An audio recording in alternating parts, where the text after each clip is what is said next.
Our breakthroughs in life are not hindered by our actions. Rather, they are filtered with our motives.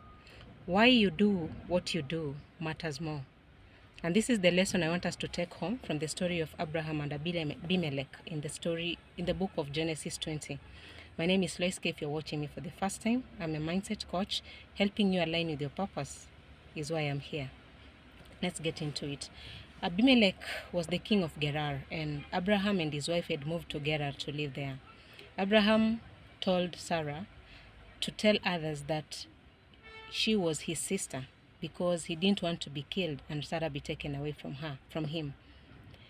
Abimelech, of course, seeing Sarah, a beautiful lady, called her. She invited her to his house, and of course, he didn't know that Sarah was Abraham's sister or Abraham's wife, so he wanted to actually kutupa mistari.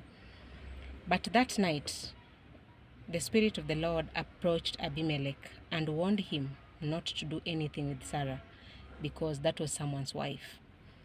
And Abimelech was surprised. He told God, his conscience was clear. He didn't know that Sarah was Abraham's wife. And what he wanted to do was out of clear conscience.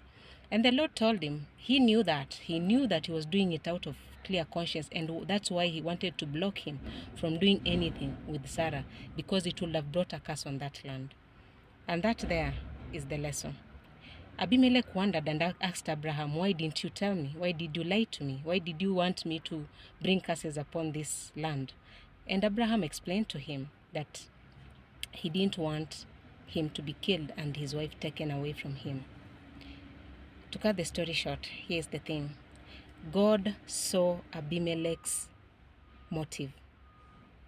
God could read, and he knew that Abimelech's motive, he had a clear conscience. He didn't know Sarah was Abraham's wife. That's why he had made that step towards her.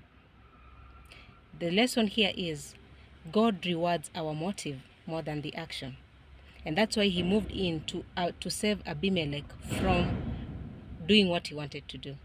Because whatever he would have done, it would have brought a lot of curses, a lot of problems to the land. So sometimes your breakthrough is not hindered by your action, but just your motive. Why are you doing what you're doing? What is the motive behind whatever you're executing? Because that is what God looks at.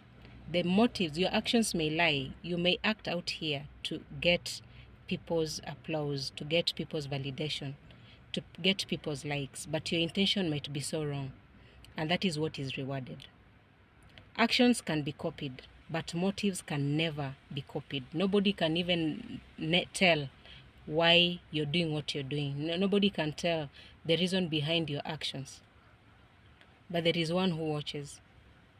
And in most cases, our rewards come from the motive of why we are doing what we are doing. Ask yourself today, what is informing your decisions? Why are you doing what you're doing? Are you out there to jeopardize people's lives, all in the name of looking good? Are you laughing with someone but your heart is so dark? Are you offering help for you to be loved? Are you offering help for you to be seen? Or are you offering help because your heart wants to give and it is your nature? That's the lesson I wanted us to learn today, that your motive matters more than your action. I love you all, and do have a blessed week.